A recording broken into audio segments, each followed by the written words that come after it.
Let's get started now. GSM companies listed on the Nigerian exchange could post a revenue drop in the first quarter of 2023 due to the impact of the cash scarcity that has rocked the Nigerian economy since the beginning of the year. Well, this is according to data by Nairametrics.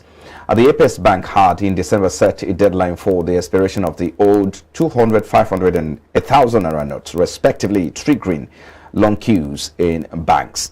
Now, the Telcos posted double-digit growth in the last 3 years, largely on the back of rapid growth for their data segment, a reported revenue of about 470.9 billion, and about 22% in the first quarter of 2022, higher than the 385 billion naira it reported in 2021. Now, the data shows that the 4 mobile operators have added a total of 29 million subscriptions in the last 1 year. As of February 2022, the total active subscriptions of the telcos stood at 197.7 million, compared with the January 2023 figure. The subscriptions on the networks rose by 0.42% in February, as the operators recorded a total of 955,539 new subscriptions in the month. Well, Olade, let me start from you.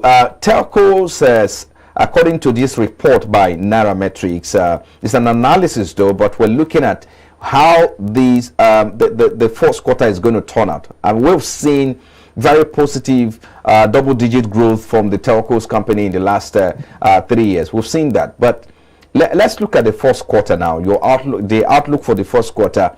So what factors do you think will contribute to this projection that the revenue may drop in the first quarter? And if this report is anything to go by, how significantly with the Naira crunch or the scarcity will impact the earnings in the first quarter? Talk to us. Let's start from there. Hello. Can you hear me, right? Hello. Mr. Bandu, can you hear me? Yeah, I can hear you clearly. Looking on the expectation of the telcos Q1 report and looking at the impact of the cash crunch, I'm not expecting so much impact, so to say. Though there are kind of network glitches during that period as a result of the traffic the telcos are having during the cash crunch issues we had. And definitely is still expected to be okay because of the traffic on the network, which is supposed to be okay, has reduced their expected earnings. But I'm not expecting it to be a kind of decline on a year-on-year basis because of that. So I'm still expecting, though it may not be double-digit as it were before, but I'm not expecting a kind of decline in their year-on-year earnings. I mean Q1 earnings. So on the likes of the MTN, the Airtel, I'm expecting a kind of positive growth on that. Okay, all right. Ambrose. Yes. Well, so let's have your say. You do not. I saw you. You were giving thumbs up to like the what you were saying. Perhaps is true, but give us your own. What my colleague has just said, just to add to what he just said, I'm telling you that the telco has a diversified source of revenue when it comes to what making money. Yes, what we call the call is another different, the data is another different, and also the service directly to the bank to support the bank system, another system and another source. For me, during even the cash crunch, we were still sending money. That's why there was a delay, and that delay was not from the telecom, it was the system of the banking, because the banks were not anticipating that will have such traffic on their network, and it's not for me. The telco will still make money, and also let me tell you, it was even during that period that many people that were not going out, they are even consuming more data to watch what's going on their phone. Now, that means for me it won't affect them much. Fine, we can't really tell really, but I would say that they still sustain that 2-digit figure that has been like why. You can say that what you read now in the month of February, they even are kind of added to their to their network. Almost 900,000 was added in the month of February. I tell you, for March, January was the February. That means they are still expanding their business. I don't see it affecting much. But I believe that the cash crunch will affect other setup for telco and other service provider. I don't see much on it, but I believe that because they have diversified source of revenue, most of them are also in a mobile money. Within that period that the banks were still messing up, we're seeing that the mobile money from all these we're still going. And for me, I believe that that also have a way of boosting their earnings at the end of the day. But let's say, for example, we might see a higher return in the second quarter that started in April, because we can see that at the end of last week, we saw about report from the September that about 1 point something billion has already been pushed to the economy. That was about 71%, up from what for me it's a boost for them. Liquidity is recommended, and that also changed the phase in the second quarter for them. But for Q1, it's more they might have just a little decline, but not more than that 2 digits, but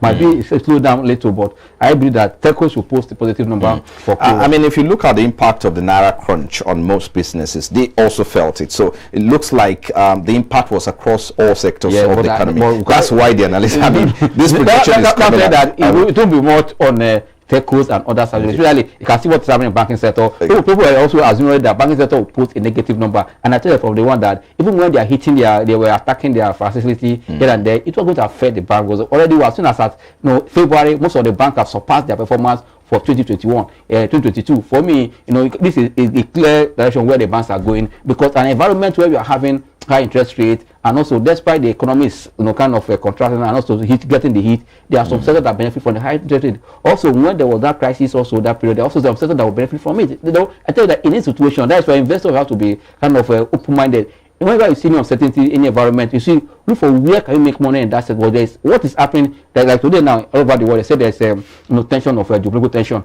Why some sector in those economy are making money from all the defense equipment they are selling. Right. There's war in Ukraine, but it's a bad thing. But still, some people are benefiting from it. In any environment, there's a place an investor where you should put your head and make money and be smart. Don't just stay down and start sleeping. Follow the trend. When you see that the thing don't work, you will have to admit it. For me, this time now, it's for investors to invest with knowledge, not just following bandwagon. You must know why you are in the market, the source of your fund, and the kind of stock that will make you to make money. That is where you should be looking at. So let me come to your Laidebano. I mean, we've seen that these telcos operate in a rapidly growing industry, talking about technology, but in terms of competition, when you talk about quality of service, it's still very, very low. Poor network. I mean, it's a whole lot. And sometimes some of them have also talked about the fact that the infrastructure needs to be updated, and they also talked about increase in taxes the other time.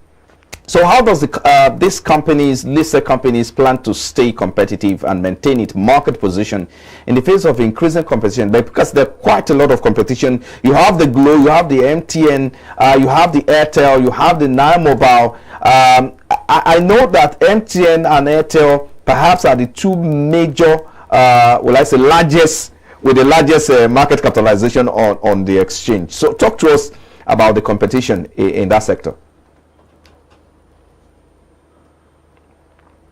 Hello, Mr. Bano, can you hear me? I'm not sure if Bano is there, but perhaps you want to talk about that in terms of competition within these four major operators. Okay, you're there now, right? Did you hear my question? Yeah, I didn't get the last part of the question. Yes, I was asking you to talk to us about competition in the sector, in the telecommunications sector. How competitive has it been? What do you see any improvement in their quality of services? Has it been improved? What do you think they should start doing better? Because we've seen where sometimes there's a failed transactions as a result of poor network from the supplied by the telcos, especially when Nigerians trying to make online transactions and all of that. That's poor network, and these are supplied by these operators, not directly from banks. Talk to us about this. Yeah, the competition between the two, between the operators, the telco operators, have been kind of so intense over the past few years, and because they've actually been improving on their infrastructure in terms of the 5G. We remember that MTN has begun the launch of its 5G network, and the Airtel also recently got its license. Well, I haven't seen much of advertisement around the launching of the 5G. So they'll be improving, though there's still more to do because of the competition around the consumers' environment. In the sense that people want more access to the network and more vast network. So by and large, I'm still seeing more of competition, and though we are seeing we are seeing there's kind of advance in one part of from one what we call it operators to the other one, and because of that, and we are still seeing much of infrastructure deficit. Though they are trying, it's still not yet to be where it is, because currently we're supposed to have been seeing a kind of seamless operations in terms of their services they are offering. Okay, Ambrose, let's have your take. Yeah, just to add to also what he just said, I'll tell you that the telecom companies are not folding their hands. You can see that they all step up to cook and boost their cash flow. Investors are more interested in seeing the cash flow of this company increase, because when a company cash flow is expanding, is increasing, you can know that to support what their earnings. Like in terms of service, or you've just said, they are not so sleeping in terms of providing a quality service, because they know that this all over the world now, the speed of internet is what matters. It's not having internet. What is speed and stability of that internet? That is why they are all open up toward the 5G. It started with different to G4, 4G, now to 5G. They are also concerned that the public need was fast internet system to do a lot of things, and that also provide a revenue for them if this is ongoing. I believe that they are not folding their arms, and as the more they are bringing, only that are we said with the low purchasing power are we saying, we're able to go for all these services. I tell you, as I speak now, 5G is expensive. Only few corporate bodies are not that. Most Nigerians are still on the 4G, but when their earnings increase going to the future, more likely there is once you go to that level of 5G, you